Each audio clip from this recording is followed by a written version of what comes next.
Cage Nation TV is brought to you by Lion Country's rock station 105.9 Quick Rock.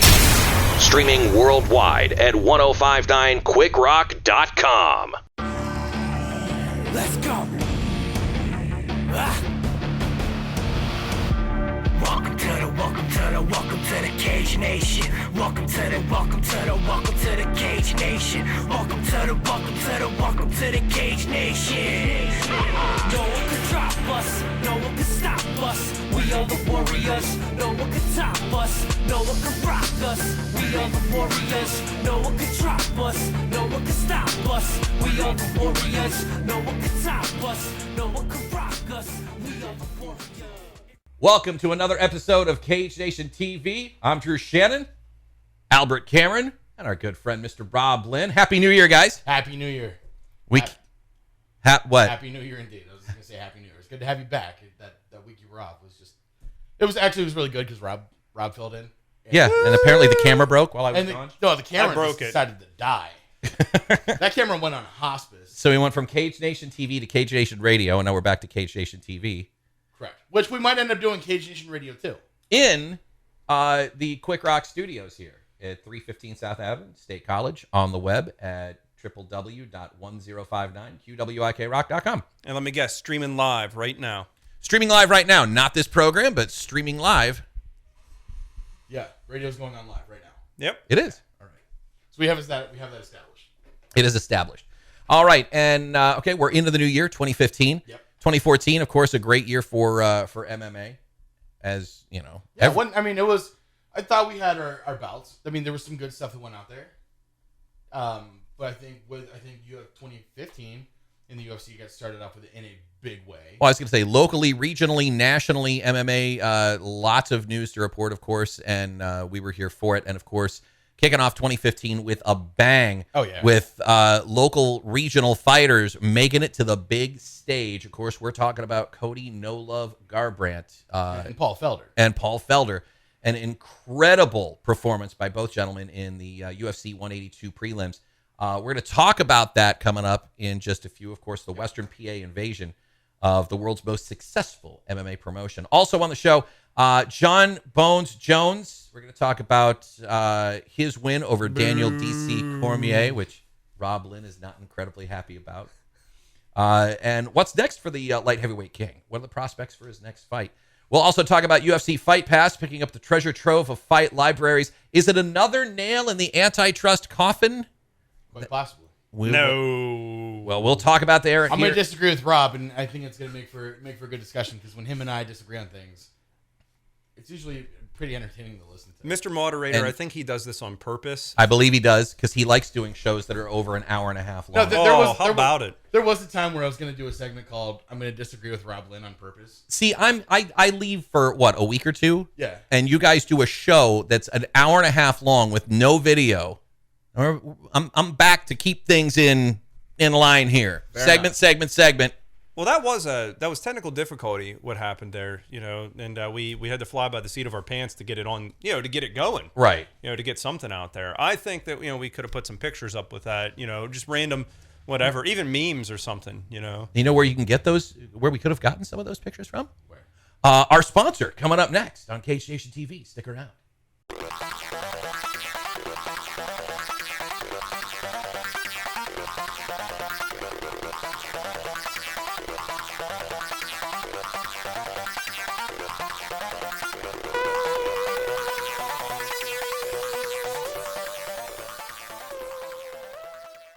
Welcome back to another edition of Cage Nation TV. Drew, Albert, Rob, let's get Trifecta. We'll call it the trifecta. the trifecta. Is that? I don't know. It sounded good. I'm thinking. Well, you think trifecta? I'm thinking Illuminati for some reason. It's just kind of.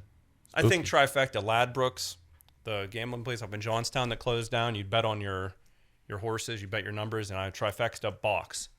So it's gambling to me. You used to bet on the ponies? Hell yeah.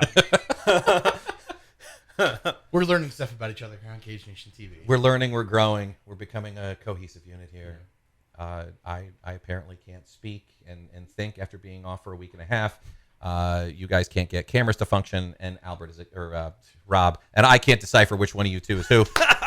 And Rob had a gambling problem. 2015 is the year of fail. 2015 is the year of making up for our past failures.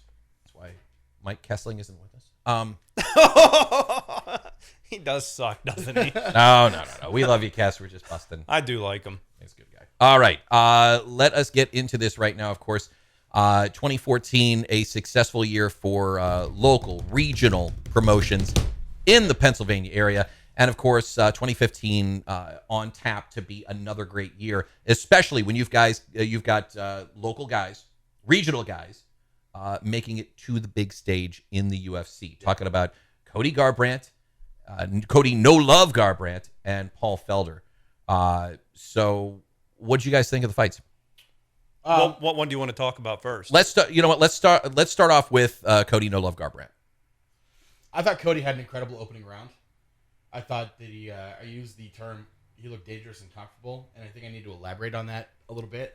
When I say he looked dangerous and comfortable, he looked like he didn't seem overwhelmed by being in the octagon. Right. He was going in there. He had his hands up. He really threw some really effective strikes, and he had his Taekwondo background really showing through.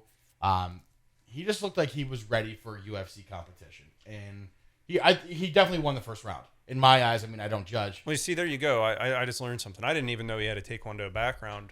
I knew him as This a is wrestler. according to Joe Rogan. Well, I knew him as a wrestler and a boxer. Yeah. And I read some things on him that had said that he got into fighting pretty much like, it's that competitive fire you have after you wrestle. You want to do something else. Yeah. So I just learned something. There you go. Well, it's the same reason that we're talking about Ed Ruth, who wrestles for the Penn State Indy Lions. Right. He wrestles for the Penn State Indy Lions, and it comes out, hey, he's going to do something after he wrestles, and he's going to be perhaps training with John Bones Jones and Phil Davis. Like, that competitive fire. Cody Garbrandt, he finished the first round. Yeah, so nearly had Brimage out. I'm going to say this, and I said this while we were watching the fight. It was texting you back and forth. Yeah. I'm sorry I didn't text you. Don't get butthurt over it. That if that would have gone at least 10 to 15 seconds more, He would have had Brimage. He would have had it. Would have been a first round win. Done. If fans and butts were coconuts, we'd all be rich. Exactly. We'd be having a different discussion. Yeah. Entirely. I agree with you. I think he had the first round pretty solid. There's really, I don't know what planet you live on to say he doesn't. You know what I mean? Well, it could have been the same planet where David Shim beat Jeremy Sakuda. Yeah. It could have been on that planet. Okay, so round two. Round Things two change a little bit. Round two changed. Some people said it was a split round. I actually gave that round to Brimage. So did I. Brimage came out with power shots. They were targeted. They were effective. Garbrandt still looked good. He didn't. I mean, there was no point in the fight where he's like, "Oh man, he just lost." Now, listen though. Okay, this is what I am not an MMA trainer. Right. I have zero professional or amateur fights. I'm a competitor in other avenues, but I have no business saying, "Hey, you need to do this. Hey, you need to do that." But at the same time, that's what announcers and color commentators do. Right. He started dropping his hands in round two. That was a problem. And I know his cardio is fine. When you train with those guys, and I've seen him fight before, okay, his cardio is not an issue. So I don't know if that's just you relaxed. At the end of the third round, he looked just about as fresh as he could than when he started the first round. Yeah, and what you have is you have an individual with great cardio. Maybe it was he didn't quite, respect Brimage's power. He'd felt it, and he's like, whatever, I can leave my hands down and fight this way. Maybe that was it. I don't know. It's entirely possible. Second round, though, Brimage had the effective striking. He had the power shots. Garbrandt, he looked like he was punishing Garbrandt for the way the first round went. Right. And I had Brimage winning that round because of the power shots. I thought Brimage he did the blunt force damage.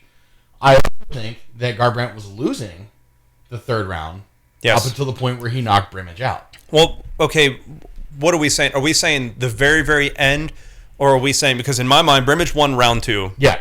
In round three, Brimage was winning up to the first exchange that staggered him.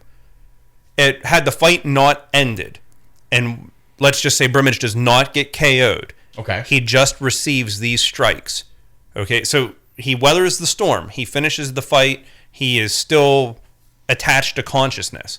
If that fight would have went the distance, I think Brimage would have won that round. Because when Cody turned it around with that exchange, I don't think it would have been enough to win the round in the judges' eyes.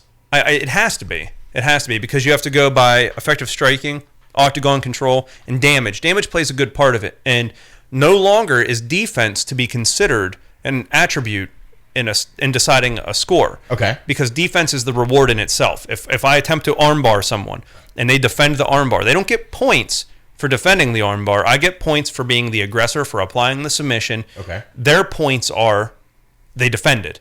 They didn't get their arm broke. They didn't lose the fight that way. Right. They can keep going for the next till the end of it. I think that had the fight, and again, if fans and butts were coconuts, we'd all be rich. I think that Cody won that fight even without knocking Brimage out based on that last exchange. Do coconuts really cost that much to where we could be rich if ifs, ands, and buts were coconuts? We say if, and but a lot. I'm assuming, quantity. Right? I'm just making sure. All right. Fair enough. I see where you're coming from, and I respect your view on it. I disagree because the third round. When do the judges write down the score? When do they write it down? They write it down after the end of the round. There you go. What's the last thing they remember? They would remember Garbrandt's exchange. Exactly. Okay. Garbrandt won that fight, and had he not staggered him, that's a fight that Garbrandt loses. But Garbrandt kept his composure the entire time. At no point did I see a guy that was worried that he was losing a fight. No, I'm saying he looked dangerous and comfortable. And he went for the finish. Clear. I mean, he was constantly trying to close that fight. He was constantly trying to end it. And damn it, that was almost one of the latest stoppages. And when I say late stoppage, I don't mean the ref did a bad job. I mean the latest stoppage in a 3-round fight, one of them. Right. Regardless, I think Garbrandt did a very good showing. I think maybe another fight or two into the prelims, I think he's going to be main card material. That kid's 23 years old. I think about 3 damn years old. That's pretty good. Not bad for a 23-year-old. I'm 23, and it wasn't competing in the UFC. Listen, if I don't even want to get into what I was doing at 23 because I could probably be implicated in several crimes across the state, but we won't get into that right now. The statute of limitations is probably up on that. You're like, what, 70 now? Moving on. Before we move on to the Felder fight, I did want to... The Sean Jordan fight. I know you and I commented on Brent Coleflesh's on his comment about it. You saw that fight, Drew? I'm sorry? Sean, the heavyweight bout. Yes. The backflip. Yeah. Yeah. What 260-pound man can do a backflip? Well, here's the thing. That was Sean intense. Jordan is left-handed. Right. Okay. The shot that did all the damage was a right-handed jab. Breaking the studio already. We bring you in here and you just crash the place. It was a right-handed jab. I'm right-handed. I can't even send a text message with my left hand. Exactly. And Sean Jordan had knockout power in his jabbing hand, like the hand that's used to keep someone at bay. I mean, he knocks someone out with that. Right. He's a heavyweight. Well, I'm a heavyweight too, and you're not a trained heavyweight. Yeah, okay, super heavyweight. A stupid heavyweight. No, what? super. I thought he was making fun of you. I was getting ready to go to bat for you. Thank you. Technically, I was, but I'm thinking if he would fight in the super heavyweight division, he'd probably kick some ass. Well, how do you know he's not going to cut weight? I'm just going to start cutting myself. I mean, with the way this conversation's going. You know what? We could probably get you a fight. I know where you're going with that one. No, I was going to say blame Balicki. I was going to say, why don't we move on to the Felder fight right now? Yeah, let's get into that. Judo hips. My boy. That fight was evenly paced. I wouldn't say the fight was anything incredible. Huh? Anything incredible until the finish. Huh? Yeah, I mean... What the hell are you watching? I was watching a good fight. Okay, you have a guy in Felder who he come up through the ranks. Yes. The most notable name on his win list prior to tonight. Do you know the name? No. Comma. Worthy. Okay. Pinnacle, 2012. Yes. He beat him. That's the most notable name, and the only reason we know that is because we've seen him fight. Right. We're familiar with the Western Pennsylvania fight scene. Exactly. He fights a veteran, a seasoned veteran, WEC, UFC veteran. Castillo. Yes. Guy with a lot more MMA experience. Oh, like almost like it'd be 2/3 more fights than what Felder did. 17-7 versus 9-0. Yeah. Or was it 8-0? I can't remember the exact record off the top of my head, but you get where I'm going with this. You have a guy with Twice as many fights. Yes. Right. More than twice as many. Right. Almost 3 times as many. That's what I was getting at. Okay. He goes in to the big show. He shows no jitters. Oh, no. If I went to a UFC event to watch it, I'd have pissed myself on the way down to the cage. I'd be shitting myself just watching the show. If I was fighting in the cage, I'd be. And we lost that PG-13 audience there, but that's okay. We don't worry about that. We don't worry about that. It's YouTube. You're talking about MMA, and listen, here's the thing about MMA. When you have people beating the hell out of each other, you're not exactly PG-13. No, not exactly. You know, and compare the antics that we see versus the NFL antics. I think, MMA is pretty benign. I think MMA is a great example sport. I mean, like, if you're going to get a younger child who's involved, interested in athletics, and you want to get them brain damaged early. I disagree with you on that. Paul Felder, he had a great stable fight. If you didn't know anything about Paul Felder, you'd be like, oh, okay, well, Mohawk mullet. Right, the Mohawk mullet. I think that finish, though, was one of the most spectacular finishes that you can see. I mean, because we were talking about the spinning back fist before camera went on air. The success rate of the spinning back fist. Wow. The success rate of the spinning back fist is minimal at best. I mean, like, I think I gave it a 30% success rate. I think I might have been overestimating on that. Yeah, you got it right in the gills there. That's the third stoppage by spinning back fist. One from Tony Carter. Fight. Yeah. One from Matt Serra. Uh-huh. And then that one from Paul Felder. And we know another fight that stopped because of a spinning back fist. The spinning back fist didn't land, and the guy fell down, and he got his heart kneed out of his chest. Which fight was that? Chael Sonnen and Anderson Silva. Yes. You're right.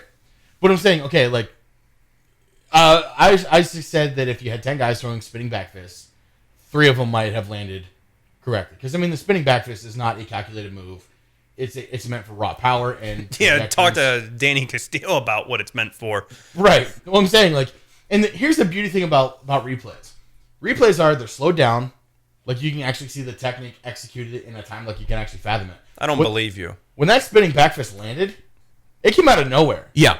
I mean, like, literally out of nowhere. It was one of those finishes, like... You think? I took the Lord's name in vain whenever I saw that finish. You watch that replay again, and you can see that he deliberately threw that. That was... He's there. There you go. What I'm saying, when you watch the replay and it's slowed down, you can see the deliberate, calculated move. Yes. When you're watching it real time, whenever like emotions are high and you're trying to comprehend what's all going on, I didn't see it coming. I thought it was a beautiful technique. I thought he executed very, very well. And he was another one that, for his first UFC fight, he looked comfortable and dangerous. I would say that spinning back fist looked neater in execution of technique and more deliberate. And I don't want to say deliberate because, I mean, the example I'm going to bring. Let's say calculated. Okay, we'll go with calculated. It looked more smooth than Vitor Belfort's wheel kick knockout of Luke Rockhold. Okay, I'll give you that. Because if you looked at watch the Vitor replay, he throws it. It's like rock'em sock'em. I mean, it was smooth and he landed. It did its job, but this Felder one, it was a lot smoother, and maybe that's because of the Taekwondo background of Felder. Yeah. It was a fantastic finish. I call it the judo hips. Okay, right. Now I'm gonna have you explain that. Why? Because he's a former judo student, and judo players have good hips. Didn't Pat say he's a black belt? I believe he's a black belt. He's medaled at the Pan Ams, and I might be incorrect on that, but the Liberty Bell, that's like probably the biggest one that we have in Pennsylvania. Right. In the Philly area where he's from. Yes. And he's taken medals there. And, I mean... I honestly, I truly believe that judo is an underrated aspect to mixed martial arts. Sorry, I'm getting emotional because there's not a lot of judo competitions in Pennsylvania anymore, But... No, I mean, that's a shame in and of itself. Makes me sad. It should. But I think judo is one of the most underrated aspects of mixed martial arts. Ronda Rousey. Do you know why more people don't do judo? What's that? It's hard. Well, yeah. I mean, yeah. We used to always say, how do you get a black belt in judo? like a kid, or get someone, like a 20-some-year-old that's a black belt in judo. Well, you have to start them when they're like 6, and then they got to put all the years in, and it's just the only thing they know, so they don't quit. You get an adult and you start them in it, it's no good, but you have really good hips from that. So you combine Paul Felder's hips from judo, Paul Felder's hips from taekwondo, he's going to have great positional control. And something else I think we're missing is the leg kicks. He was throwing some pretty choppy leg kicks there too. It was a great night for getting kicked in the junk too. I mean, the preliminaries alone. Well, look, I mean, you're talking about slow-mo replays. I mean, you take a look at Cody Garbrandt, and the second time he got nailed in the crotch, and the look on his face was like, "Come on, really?" He's like, "Are you kidding me? Really?" That's my sacrilege. Yeah, I mean, like UFC, the 182 prelims were certainly, they were not. They the were not entire worthy. fight card. Was it? The entire fight card had nut shots in it. With the exception of the exceedingly quick knockout in the heavyweight. Yeah. With the exception of that, every fight had a nut shot that I remember. All right, gentlemen, let's get into it. 5 minutes left on this topic. Okay. Who from the Pittsburgh fight scene is next to get called up to the big leagues, to the UFC? Well, I think Rob, you said the name already. Paul Felder's coming to the UFC. I think Common Worthy's certainly right behind him. I think Couple fights. Yeah. So the Death Star is on his way. I think. I mean, and certainly Mark Cherico. Yeah, and I think I feel bad. Mark Cherico was pretty much on his way there prior to his last fight. Then obviously he took a loss there. I think that loss was necessary for Mark. Yeah. Because you learn more from a defeat. Lose on this stage rather than on the big stage. Exactly. And this will get him a couple more regional fights and more experience, and that is definitely not going to hurt. No. So those are your guys then. Well, Mazzata too. I think Mazzata learned a lot from being knocked out by Cody Garbrandt. Right.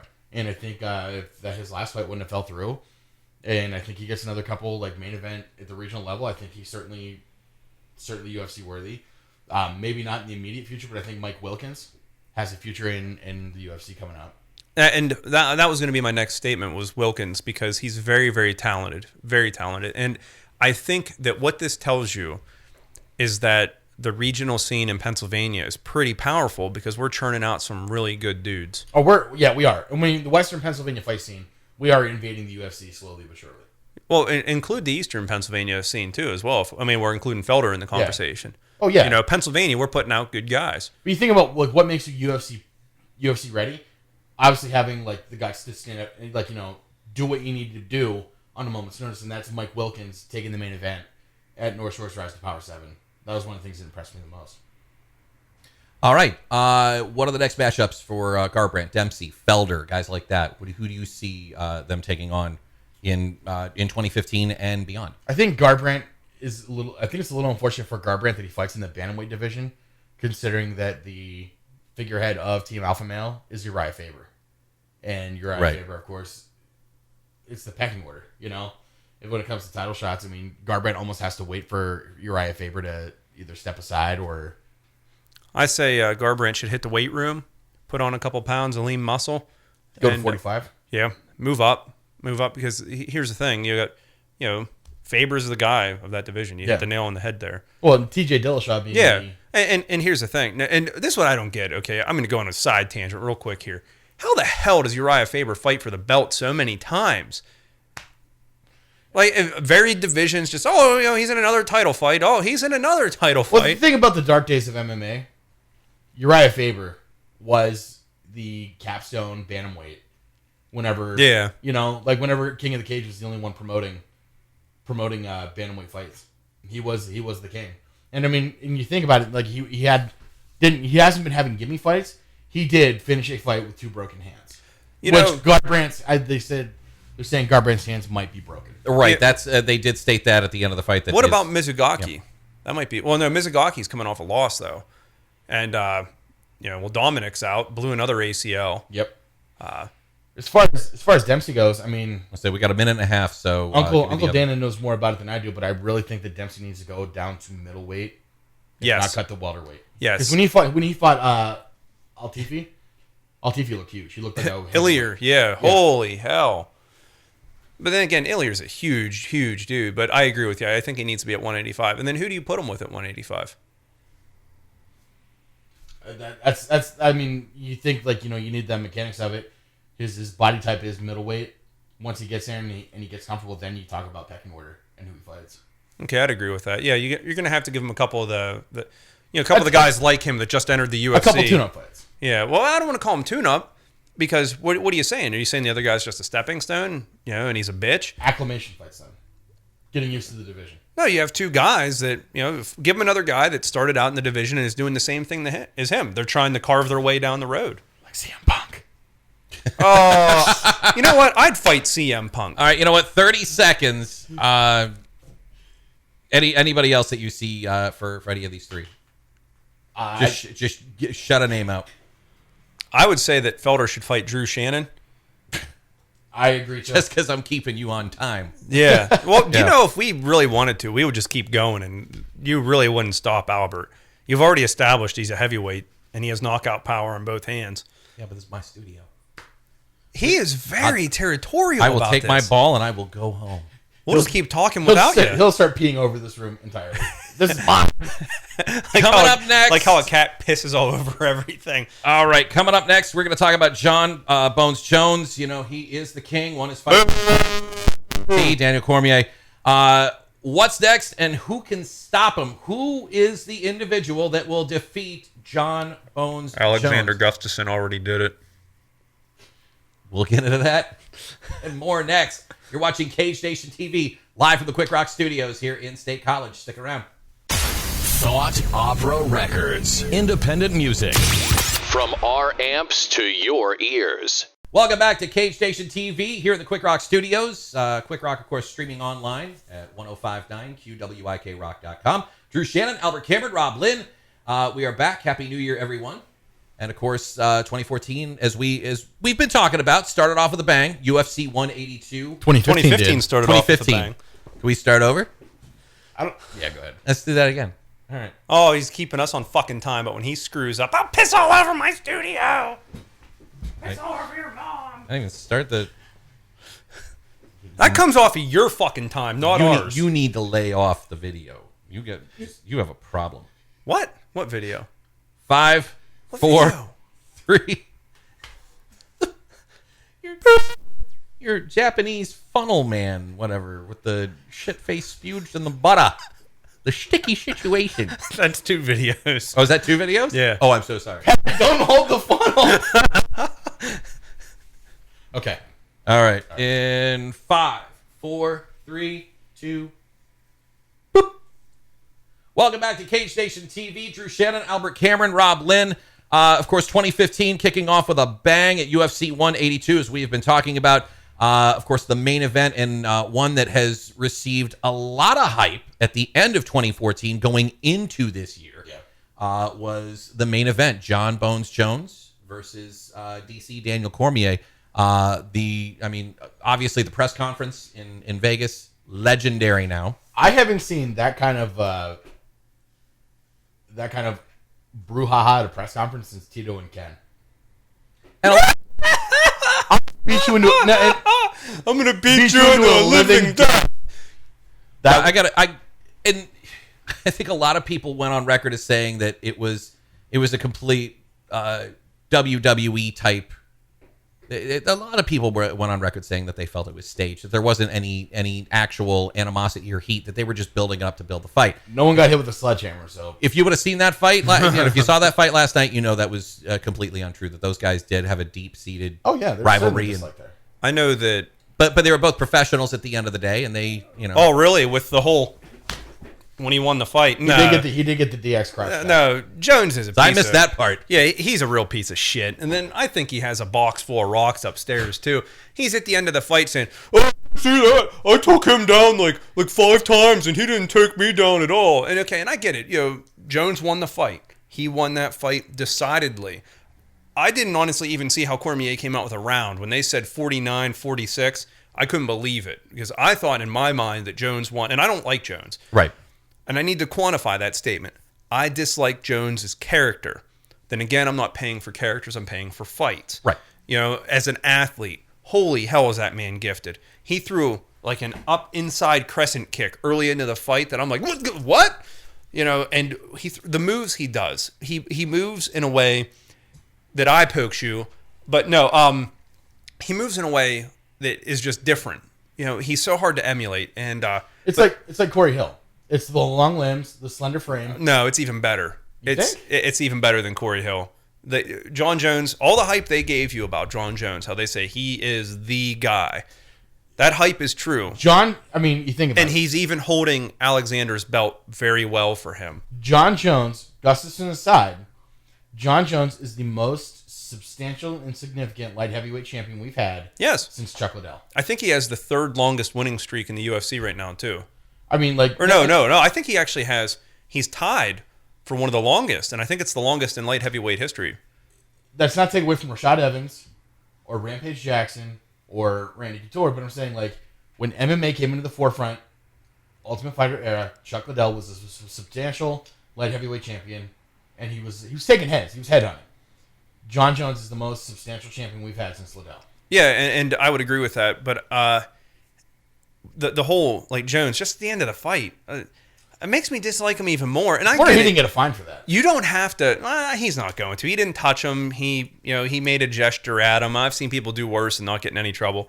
And look, I'm not trying to just pick on the guy because I dislike him. I'm not trying to dish on him. I think he's a douchebag. He's very classless. Like, did you? And you had to have, because they made me nauseated with how many times they showed it.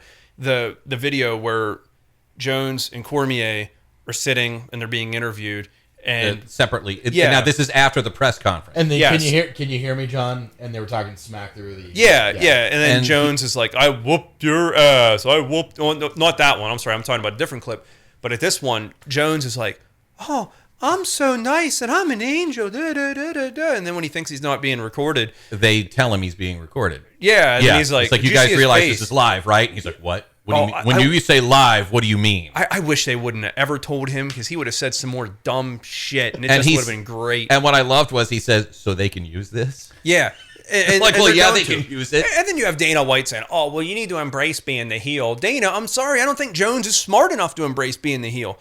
John Jones, gifted athlete. John Jones, we can't ever take that away. Gifted fighter. Yeah. I do not consider him a martial artist. I want to say it one more time. I do not consider him a martial artist. Based on what? What do you think, when you think of traditional martial artist, what does a traditional martial artist stand for? Honor, integrity, class. He has none of them. Okay. However, do traditional martial artists that have honor, integrity, class, do they crash their car in the telephone poles while they're hammered? No. Do they start fights at the MGM Grand? He threw a strike at Cormier at the press conference. Yes, he threw a strike at him. I get it. Cormier touched him. Okay, and Cormier's an idiot for that, and I expect more from him. Okay, part of me, and this is we do this a lot, don't we? Side rant here. When you tout someone as an Olympian to me is a person much like a martial artist: integrity, class, respect. You think of a Dan Severn or a Matt Lindland, two guys who hold themselves in very high esteem. Exactly. And when they always talk about Ronda Rousey's Olympic status, they never give her any grief for her real attitude problem. And I guess when you're gifted, you can do that. You can be like, I am the shit. You know, I am this. But you should be held to a higher standard, and especially a champion. John Jones, classless individual in my mind. As a fighter, look out. If you have to fight John Jones, you're aside from, in my opinion, he lost that Gustafsson fight. I agree with that. But I agree with that 110%. I thought Gustafsson should have walked away, light heavyweight champion, but I disagree with the decision last night against Cormier. It should have been. Cormier should have won any of those rounds. I don't think he won a damn round. That fight was John Jones all the way. I am surprised it took so long to get an eye poke, though, because Jones does that. Watch his fights. Chuck Liddell did the same thing too. You're trying to keep distance, and you're putting. No. You've never. No. Chuck Liddell did it differently. I don't think Chuck Liddell. And you know what? Maybe like it's one of those kind of, well, it's only dirty if you get caught, but if it's there and they run into it. No, John Jones does it Every single fight, he's stabbing someone in the eye with those fingers. Close your hand. It looks like he's trying to keep range with his hand extended with his fingers. When you punch, do you punch where your fingers end or do you punch where your knuckles end? your knuckles end. Right. You don't need your fingers out. Quit poking people in the eye. It's classless. Okay, I'll give you that. No, you won't. You're going to fight me on that. You're going to go back to this bullshit. Oh, Chuck Liddell did it. Chuck Liddell wasn't. They call it actually. In the commercial, They Chuck actually Liddell call it did the not. Ken poke. Chuck Liddell, that commercial with that battery and that wrecking ball that he punches, he did not poke that wrecking ball. His new career. Now, the Rhino, on the other hand, we're not quite sure. He may have. Yes. He would eye poke that. You would eye poke a rhino? He would eye poke a Rhino. Okay. Jones definitely would. Jones would come in. I'm surprised. I think he he'd do doesn't more bust than through this eye poke door. a Rhino. Jones would come through this damn door, and he'll eye poke all three of us out of spite. He's going to find me. I know he's going to come get me for this. Actually, I'm irrelevant, so he isn't going to even bother with me. But We're gonna be at work. We're gonna be at work tomorrow, Drew, and John Jones. John Jones from out of nowhere going, hey, boink, you know. and that's good. You know, good for you. You guys get to meet a celebrity. Fantastic. I'm only looking out for you. No, I'm legally blind. Thanks, John Jones. well, that's what he does. He can sign the autograph, but That's what he does. What good would it do? I can't see it. And then he'd sit here and he would just go, I whooped that ass. I whooped that ass. Just monotone. That's Poked classless. that eye. Yeah. Poked that eye. Thank you. And it's classless. It is freaking classless. It's all right to dislike someone, and I get that. And if you Right. have to hate someone to beat them up in a fight, fine. Whatever motivation you need to give yourself. But once the fight's over, at least show some class and dignity, and just shake hands, say There it's is- over. You don't Good even fight. you don't even have to shake hands. There with is such a person. thing as being a sore winner. Right. Like I even disagree with the whole you have to shake their hand and quash the beef whenever you're done. You don't.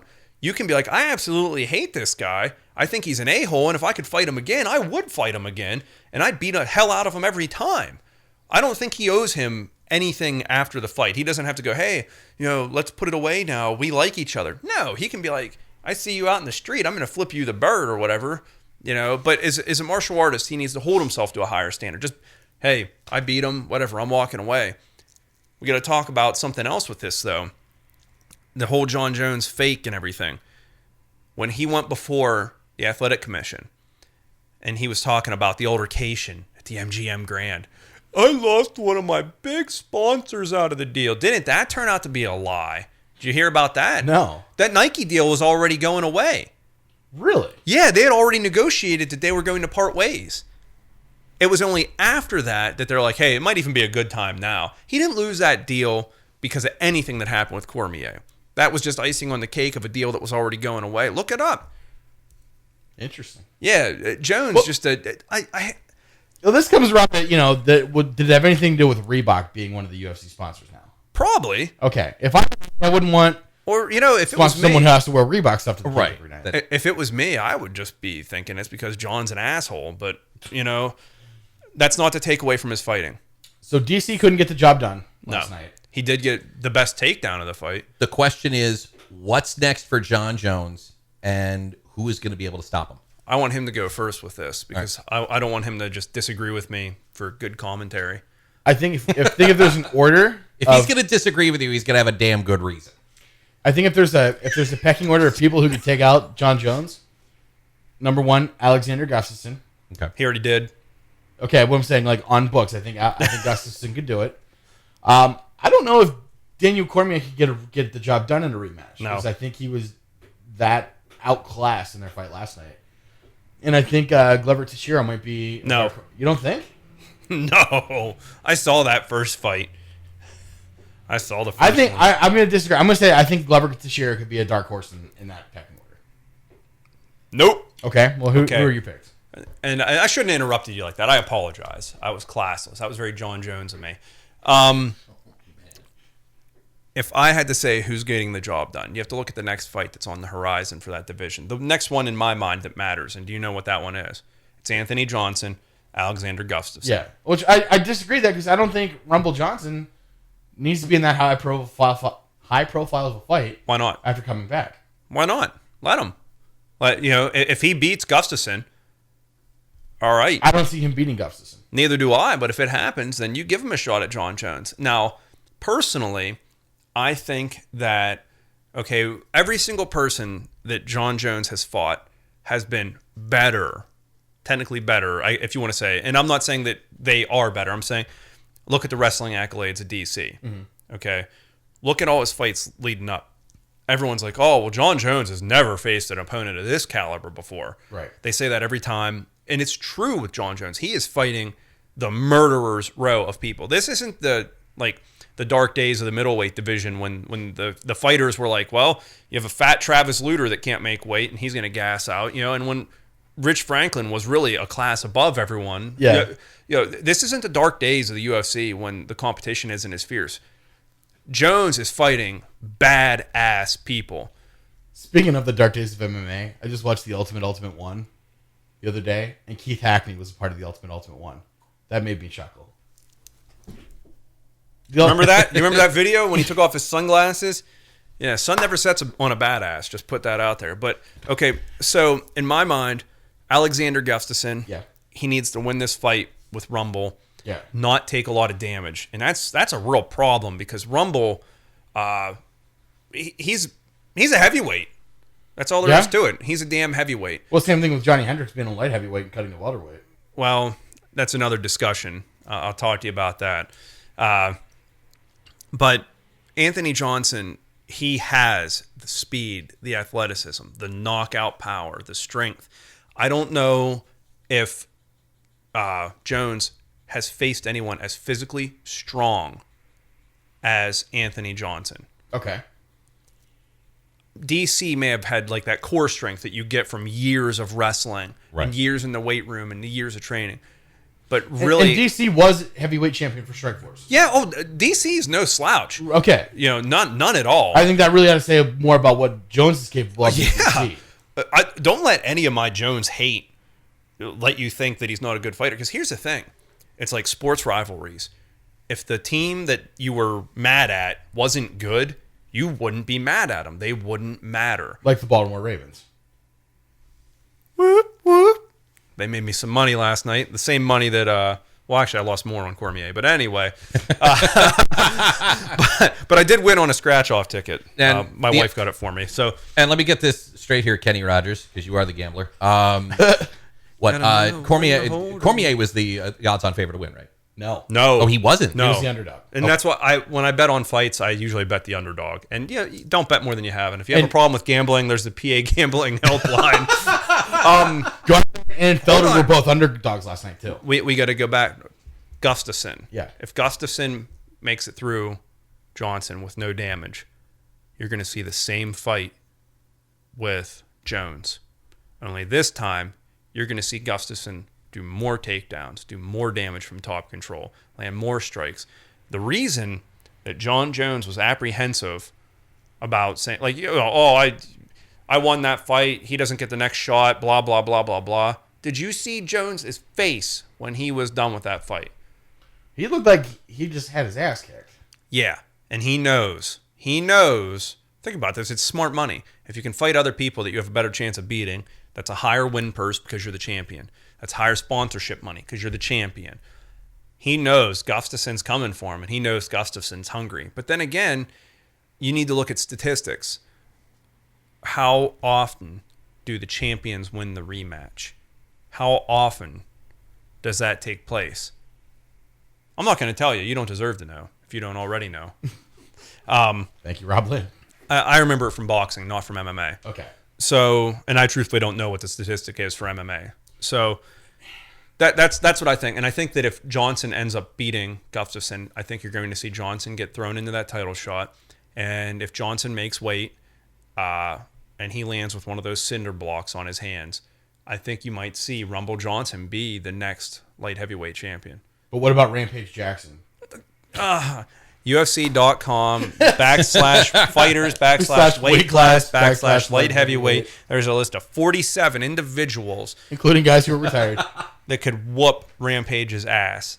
With the exception of maybe Stephan Bonner, who's fighting for. Well, they're both under Bellator contract anyway. Well, maybe you know what? Maybe that's a fight they could make happen. Some things don't make sense to me, and that makes no sense to me. I think we also need to talk about the very real possibility that John Jones may end up retiring light heavyweight champion.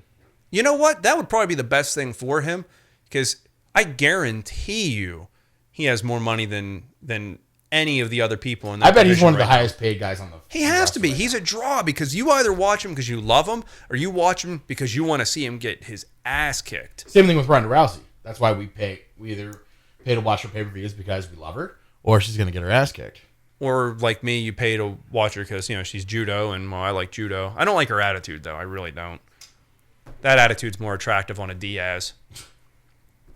All right. So that's where we stand on this issue. I want you to know we still had time left on that. We get to use that somewhere else. Okay. Well, we're going to use it in for the next topic, and it's going to be our final topic today. Whoa, hold on. What? Aren't we talking about Jury and Cerrone? What you mean, like the soccer leg kicks that came from like Jury and Cerrone punished the sides of Jury's legs. Can we have the couple minutes we have left? Can we maybe have like another 30, 40 seconds on top of that to talk about the co-main event fight? I'll tell you right now, you got 2 minutes right now. Okay, so we're going to get 3. Okay. Watch this. All right, so you have Donald Cerrone. He is like, what's the Cowboy? what did people call the Duke, John Wayne? They called him a man's man. Now, to me, that sounds like, in today's society, it almost sounds a little bit, sexual, but not being that way. Cerrone is a fighter's fighter. He doesn't give a shit who. He doesn't give a shit when. He wants to fight. He wants to fight to make money because he knows he's a fighter, and he's damn good at it. I think that the Diaz fight messed his head up a little bit. And I don't know, if I got beat up by a guy that looked like Nate, and he was just hitting me like a lot. And, right. It'd probably frustrate me and do some brain damage to me. That not saying I don't already have it, but you have Cerrone who he doesn't care. Right. Did you see the welcoming he gave to Eddie Alvarez? Yeah. Yeah. Cerrone's legit, and I think you're going to see in 2015, Cerrone is going for the strap. I thought Cerrone was legit when he was fighting in the WEC. Oh, I agree. And when I seen him on the Tap Out program, which that was a neat little program, kind of cheeseballish, but it was cool to get to see fights. This is before you could turn on your TV like any weekend and see a fight. Before Fight Pass, which is one of the topics as I understand it, before World Series of Fighting and Bellator and et cetera, et cetera, et cetera. Mm-hmm. But you have Cerrone is just a legit badass, and you're going to see him going for the lightweight strap this year. That's my prediction. First show of 2015 that we're talking all together.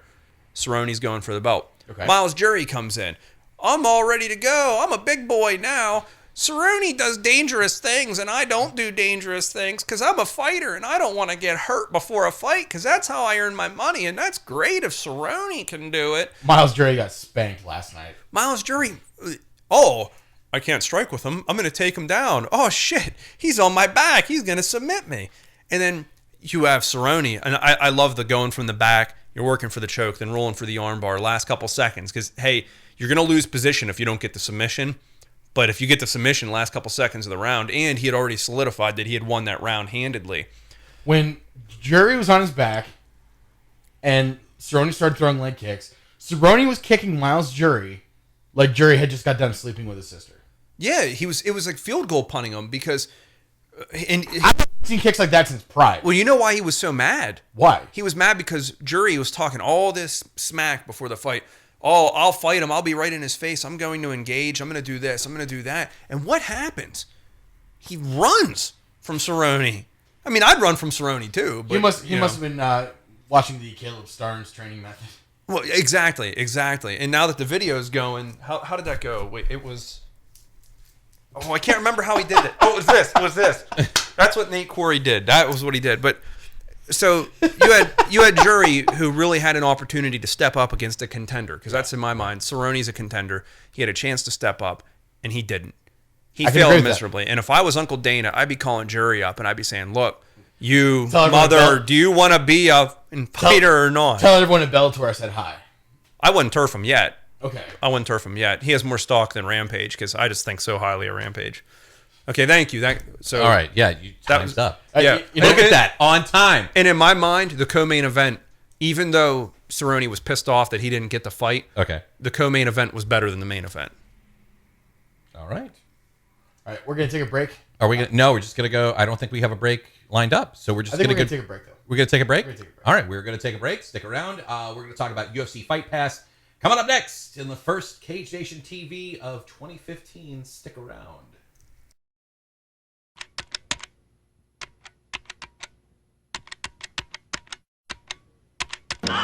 Don't worry about remote signal blockage again. Introducing the Top Mount. This low-profile shelf is perfect for placing your cable box where you can use it. The easy-to-install lightweight shelf is designed to fit behind almost any flat screen TV, with or without a wall mount. The Top Mount is perfect for easy access to cable boxes, game consoles, and DVD players. Don't have your signal blocked again. Order your Top Mount today at thetopmount.com. Welcome back to Cage Nation TV. Drew Shannon, Albert Cameron, Rob Lynn. He doesn't even know my name. Coffee is for closers. Look at that. ABC, always be closing. Always be closing. All right. Our final topic for today, we're going to talk about UFC Fight Pass.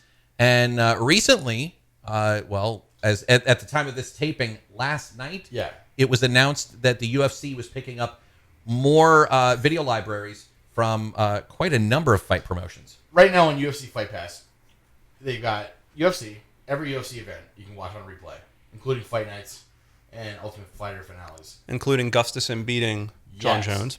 They've also got the entire WFA library. Okay. Oh, yay. When Fight Club meets Nightclub. Exactly. But the entire WFA library, the entire WEC library, the entire Affliction, which was 3 fans. But they've also got Invicta FC, which Right. I think is a bigger pat on the back than what a lot of people are giving credit for. What they announced last night was that they're going to pick up King of the Cage, TKO, Pancrase, Cage Rage. Right now they have about 5,000 fights on demand, and now they're going to go up to 13,000 with those video libraries. Pancrase will be over 20 years worth of stuff from like their first events in 1993, because Pancrase was able to launch before the UFC did, and they're still running today. I don't believe you. It was on the press conference, my friend. No, I believe you there. When's the last Pancrase event that even mattered?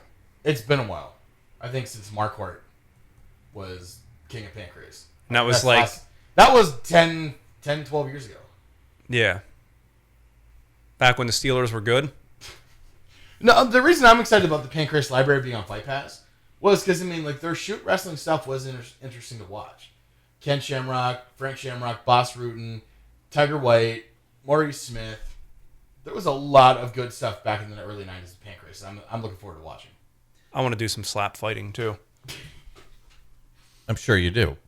But, I'm watching that and I'm realizing, this could be a problem for the antitrust suit. How? Okay, well, because King of the Cage, TKO... And I was just going to ask about that. What, as far as them picking up this video library, what does this have to say about how does this fit into the antitrust suit? Because now King of the Cage is going to be able to do live streaming. Okay. All these guys are going to be able to do live streaming on UFC Fight Pass, just like Invicta does. So they're all remaining entities. But it's almost like saying, hey, you're a reasonable organization. You better stream your fights on Fight Pass or you're not going to be relevant anymore. There's that potential. If you don't get in bed with the UFC, you might as well just not promote. When's the last time you watched a King of the Cage event? The other day. No, you didn't. I didn't. On Fight Pass? No, I've got King of the Cage on DVD. I've actually collected a lot of King of the Cage. Okay. The average answer to that is never. Right. Most people have never watched King of the Cage. I don't think it's going to be an issue. I don't know how antitrust lawsuits work beyond what quantifies one. Right. I do not know that if they would go, this is the date you filed the lawsuit, so anything that happens after that date does not get used in the suit. It would all be past practice. I don't know if that's something that would matter, because if that's the case, then this isn't even a discussion. Their acquisition of the Fight Pass, their Fight Pass additions really do not matter to discussion. And even in the grand scheme of things, they're not streaming Bellator. They're not streaming World Series of Fighting. Right. And to me, those other promotions aren't even competition. But if you're World Series of Fighting and UFC's like, hey, you know what?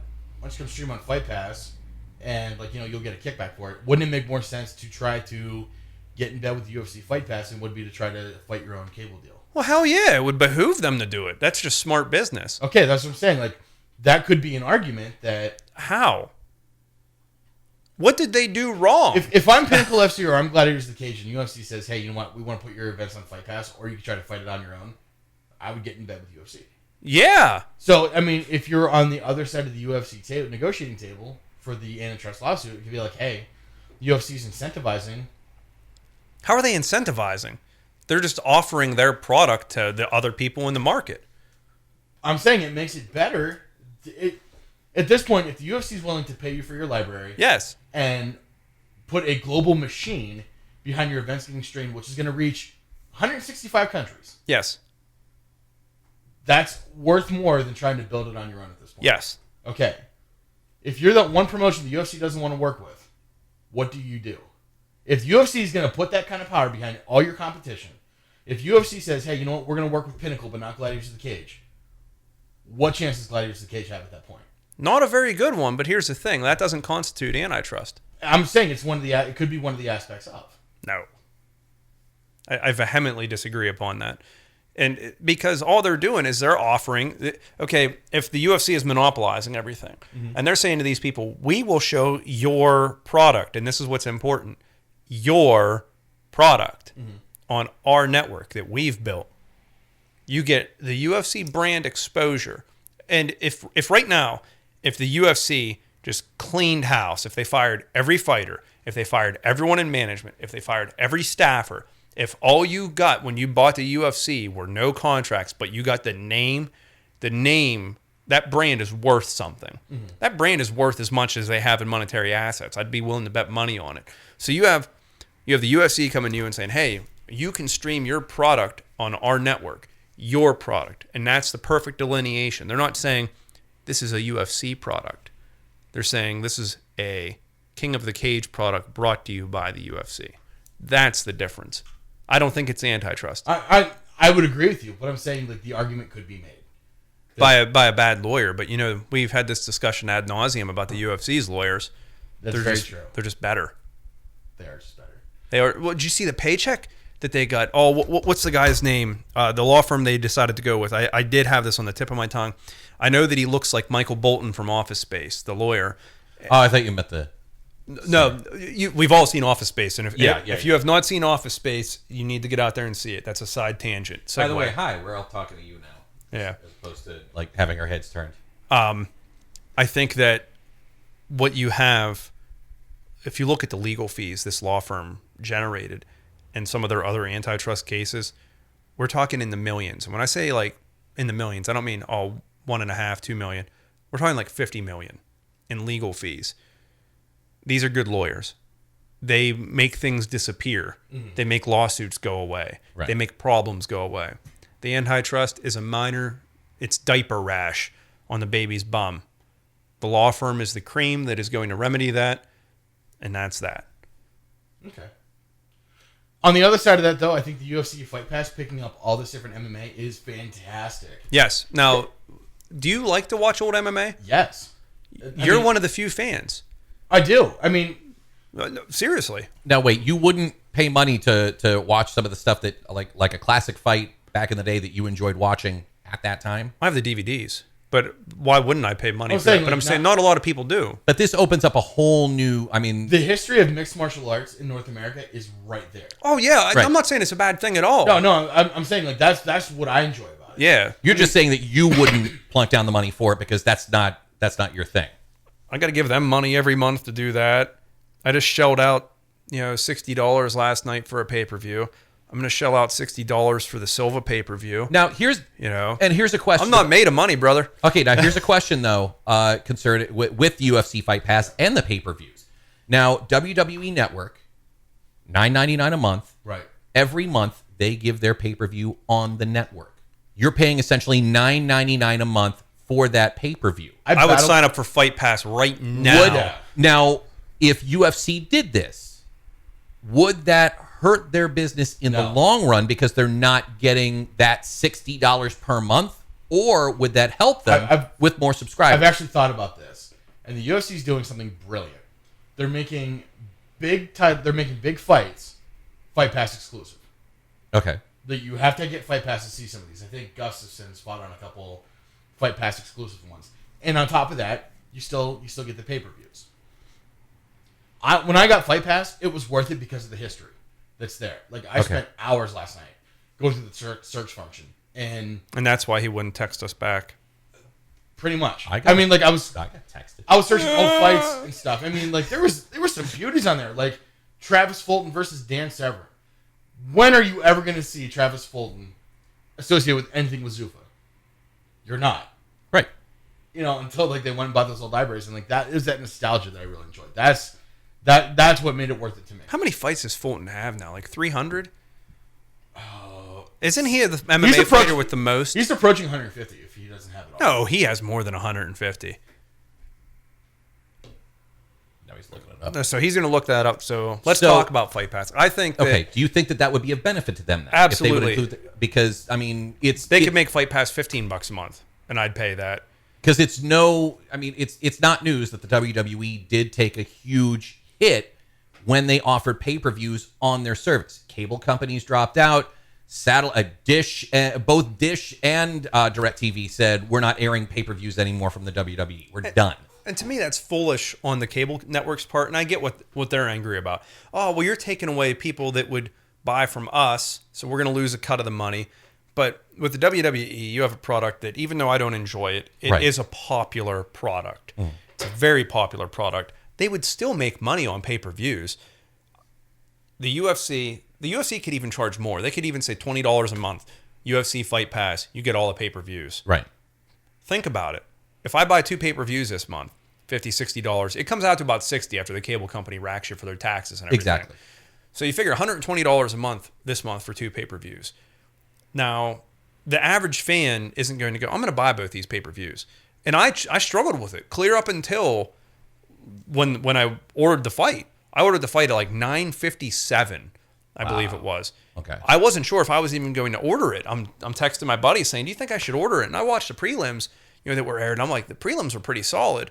And then the paid portion of the card wasn't as good. And that's a problem we've had the past couple. Right. But, if the UFC is offering, if they would offer, I don't want to put out there that they are because they're not. But if they were putting out like the WWE does, hey, we will give you pay-per-views on Fight Pass, I think that they would still generate revenue from pay-per-views. I think that the cable companies would be foolish to drop them. But would the Fox deal interfere with that at all? I don't know if that would interfere with that or not because you still have WWE on the USA Network. You've got them on Sci-Fi. You've got on Sci-Fi. Yeah, SmackDown. You're kidding me. Kid you not. Wow. But you have you still have those deals in place. They have a deal with Hulu. Where is that even around anymore? Hulu Plus? Yeah. Really? Seriously? I didn't think it was. I don't watch TV. Yeah, I really obviously. don't. I tune into The Big Bang Theory and a couple other programs. Like I like The Americans. That's a good one. But Archer. Okay. If you don't like Archer. Yeah, you're on American right there. But no, they've got those deals set with Universal, essentially. Yeah. NBC Universal. So they still air the products. And they have the deals with Hulu as well. And that's why you don't see Monday Night Raw and SmackDown on the WWE Network every week. Or, if you do, it's delayed by at least a few weeks. So they still have those deals in place with them. So I would... On topic, but off topic. Is Shotgun Thursday still a thing? That is not still a thing. Okay, that's the last time I watched wrestling. Wow. Yeah. Dude, Shotgun Saturday night? Well, no, I remember when it was Shotgun Thursday, I thought. No. Are you sure? Because I remember watching them. Then maybe I was watching the replay on Thursdays. Probably. That's how long ago it was, bud. Anyway. I did come to almost every show they've had up in... not up here. We're not up in there because I am here now. In State College. Sorry about that. I'm geographically foolish. What I'm saying, though, is I don't think it would hurt the deal with Fox Sports 1, or Fox in general. Well, I think you know better because of you guys' vocation. You have a better understanding of what networks are affiliated with. I'm only a professional broadcaster in the sense that I get paid. That's it. So.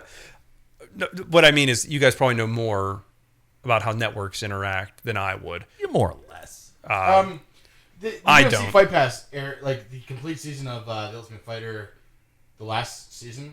Why would you watch it? Well, I'm saying it's on Fight Pass right now. Right. Tisha Torres is pretty, but she talks real monotone like this. And Rose Namajunas says, you know.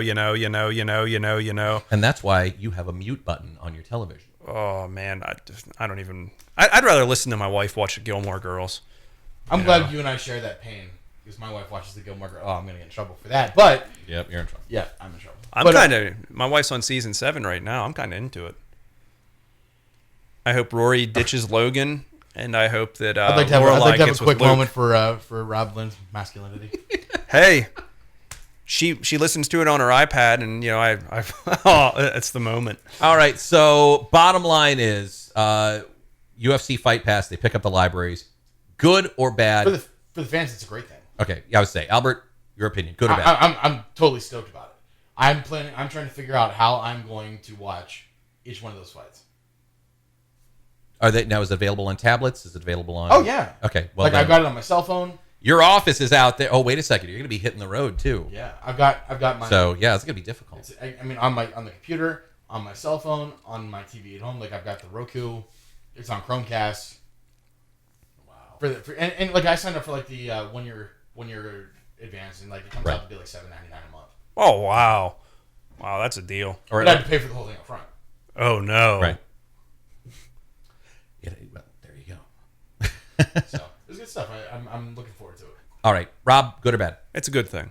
Okay. It's a real good thing. That'd be really cool if you could see them implement the pay-per-view feature, charge a little more for it even, or offer 2 versions like Fight Pass, regular, whatever, Or Fight Pass premium, Extreme. yeah, or extreme, yeah, whatever. Fight Pass Ultimate. Ultimate there Fight you Pass. go. Ultimate Fight Pass. There you go. All right, call up Uncle Dana. The We got UFP an idea for the UFC. That's right. That's right. Nice. Have something like that, maybe even a 2-tiered thing, like where the one gets you all the libraries, all the past events, etc. The other one gets you the pay-per-views. Okay, yeah. Or would it be even worth the UFC's time to, like, discount the pay-per-views?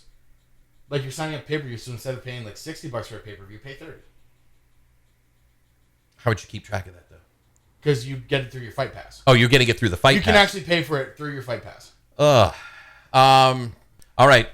Gentlemen, we are actually out of time for this week. Okay. So we're going to leave it on that note.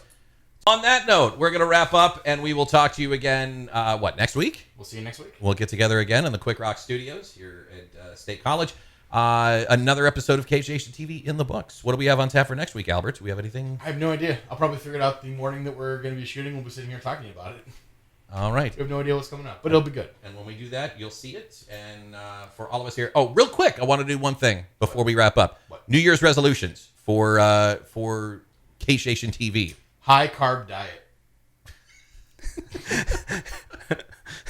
You're all thinking it. I'm just saying. High carb diet. I think by the end of the year, 3 camera shot. One here, one there, and one there, just to get everybody into the, so they're not constantly seeing the back of Rob's head. Because if that's got to happen, we got to paint like a little face on the back and put glasses on it. I don't usually wear glasses, so you wouldn't have to, but you'd have to put a face, or maybe put some powder on it so there'd be no glare.